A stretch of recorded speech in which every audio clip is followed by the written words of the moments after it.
जय श्री कृष्ण। दोस्तों, आपका दिन शुभ और मंगलमय हो।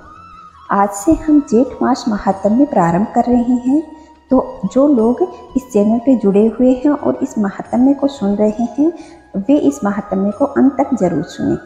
आपसे यही रिक्वेस्ट है कि आप चैनल पे पहली बार आए हैं तो चैनल को सब्सक्राइब करके पास के बेल आइकन को दबाएं और कमेंट में जय श्री नारायण अवश्य लिखिएगा। आइए प्रारंभ करते हैं ज्येष्ठ मास महात्म्य का प्रथम अध्याय। ऋषि लोग स्कंद जी से बोले कि हे सडानन, हम लोगों ने विस्तार पूर्वक वैशाख मास का महात्म्य भी भली प्रकार सुना है, परंतु फिर भी मन में तृप्ति नहीं हुई है। इसलिए सबको संतुष्ट कर देने वाला ज्येष्ठ मास के महात्म्य को कृपा करके कहिए, जिसके द्वारा सुनने वालों के पाप का नाश हो। और इस ज्येष्ठ मास का देवता कौन है, इसके सेवन का क्या फल होता है तथा इसके सेवन की विधि क्या है, यह वार्ता हमसे कहिए। स्कंद जी ऋषियों से कहने लगे कि आप लोगों ने लोकोपकार के लिए अत्यंत उचित प्रश्न किया है। मैं आप लोगों से ज्येष्ठ मास महात्म्य को कहता हूँ। जिस प्रकार सब देवताओं से श्री विष्णु भगवान बड़े हैं, प्रशंसा के लायक हैं और प्रजा के पालन करता है, उसी तरह यह ज्येष्ठ मास के दिन सब दिनों में श्रेष्ठ हैं और पर्व के समान है। इसलिए यह मास सब लोगों में श्रेष्ठ माना गया है। इस श्रेष्ठ मास में शौच आदि से निवृत्त होकर प्रातःकाल स्नान करना चाहिए। इस प्रकार दशाश्वमेध तीर्थ में स्नान गंगा लोगों को पवित्र करती है। समस्त पापों के नाश करने के लिए ज्येष्ठ मास में स्नान कर और दशाश्वमेधेश्वर का दर्शन करे तो स्नानकर्ता को फिर दूसरे बार जन्म नहीं लेना पड़ता। इस ज्येष्ठ मास में दिवस पुण्यतम और धर्म युक्त हैं। जिस ज्येष्ठ मास में पाप नाशिनी और सुंदर स्रोतवाहिनी गंगा अवतीर्ण हुई, ज्येष्ठ मास की सब तिथियों में अधिक पुण्य देने वाली 10वीं तिथि 10 प्रकार के पापों का नाश करने वाली है। उस दिन स्नान और दान अवश्य करना चाहिए। जल से भरा हुआ घड़ा दान करना चाहिए, जल दान करना चाहिए, तालपत्र यानी व्यंजन दान करने चाहिए, चंदन दान करना चाहिए, छत्र दान, जूता दान और भगवान त्रिविक्रम के प्रीत्यर्थ करना चाहिए। अब जानते हैं कि अगर हम जूता दान करते हैं तो हमें क्या करना चाहिए। हमें बोलना चाहिए, हे केशव, कांटों और कंकड़ों से रक्षा के निमित्त मैं जूता दान करूंगा, जो कि सब स्थानों में सुख देने वाला है। इस जूता दान से आप मुझ पर प्रसन्न होइए और मुझे शांति प्रदान करें। फिर अगर छत्र दान करते हैं तो हमें कहना चाहिए, हे केशव, हे प्रभु, इस लोक और परलोक में धूप से आप मेरी रक्षा करें। हे प्रभु, यह छत्र आपके प्रत्यर्थ आपके प्रिय ब्राह्मण को मैंने दिया है। अगर आप शक्कर तथा जल से भरा हुआ घड़ा दान करते हैं तो कहिए कि हे देव, मैंने शक्कर तथा जल से पूर्ण भरा हुआ घड़ा दान किया है, इससे 33 तिथियों के देवता मुझ पर प्रसन्न हों। और अगर आप इसी प्रकार का व्यंजन दान करते हैं तो कहिए, सदैव धर्म को शांति देने वाली तथा श्री विष्णु के प्रिय व्यंजन मैंने त्रिविक्रम भगवान की प्रीति होकर मैंने ब्राह्मणों को दान किए हैं, इसलिए हे देव, आप मुझ पर प्रसन्न होइए। अगर आप चंदन दान करते हैं तो कहिए कि यह कपूर खस से युक्त चंदन सुंदर और रुचिकर है, इसका मैं दान करता हूँ। इसके दान से देवता, ऋषि, पितृ और मनुष्य सब तृप्त हों।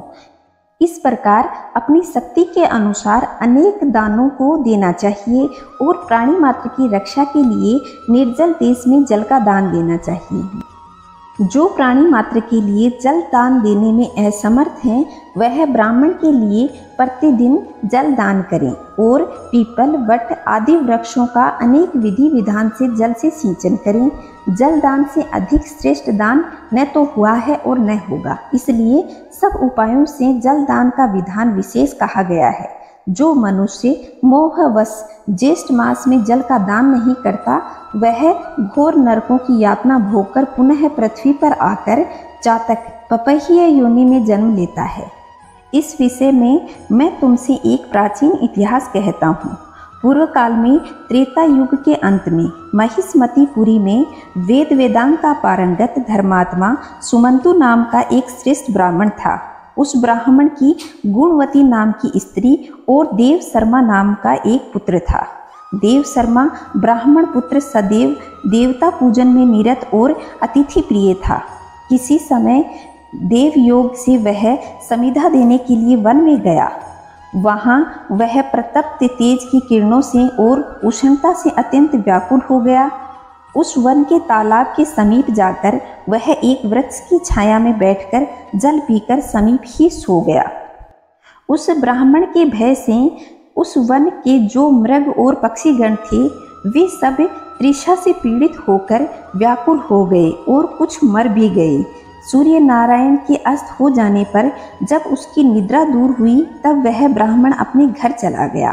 तब अज्ञात दोष से वह ब्राह्मण मर गया और उसकी पवित्रता स्त्री अपने पुत्र तथा धन आदि का त्याग करके उसके साथ ही अग्नि में प्रवेश कर गई और उसे अज्ञात कर्म दोष के फल से अनेक नरकों की यातना भोग कर पुनः अपनी स्त्री सहित चातक यानी चकवा योनि में आकर अत्यंत दुखी हो गया।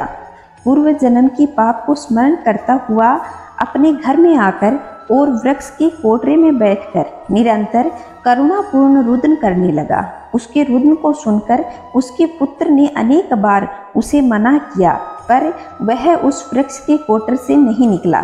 तब क्रोधित होकर उसके पुत्र ने उस वृक्ष के कोटर में आग लगा दी। उस अग्नि के ताप से उन दोनों चातक और चातकी के पंख जल गए और वे दोनों ही रात्रि के समय वृक्ष के नीचे गिर गए। परस्पर अपने कष्ट की बात कहने लगे। इनके पारस्परिक कष्ट की बात को सुनकर उनका पुत्र विस्मित हो गया। यहाँ से वह श्रेष्ठ ब्राह्मणों के आश्रम में गया और अपने पिता का सब वृत्तांत उन ब्राह्मणों को कहकर उनसे अपने पिता का उद्धार करने का समाधान जानने लगा। इसके बाद वह अपने घर आया और उस ब्राह्मण श्रेष्ठ ने उसी निर्जन वन में जाकर एक प्याऊ लगवा दी। उस प्याऊ के पुण्य प्रभाव से उसके माता पिता चातक योनि से छूटकर दिव्य रूप में सुंदर विमान पर बैठकर भगवान विष्णु के धाम चले गए।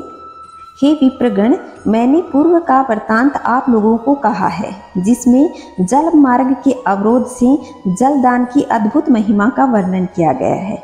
तो दोस्तों, यह था ज्येष्ठ मास का प्रथम अध्याय जिसमें हमें कौन कौन सा दान ज्येष्ठ मास में करना चाहिए जिसके प्रभाव से हमें भगवान विष्णु के धाम की प्राप्ति होती है और हमें पुनर्जन्म से मुक्ति मिलती है।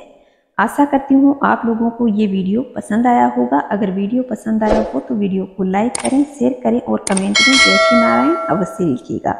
खुश रहें, मस्त रहें, चारों तरफ स्वच्छता बनाए रखें। जय श्री नारायण दोस्तों।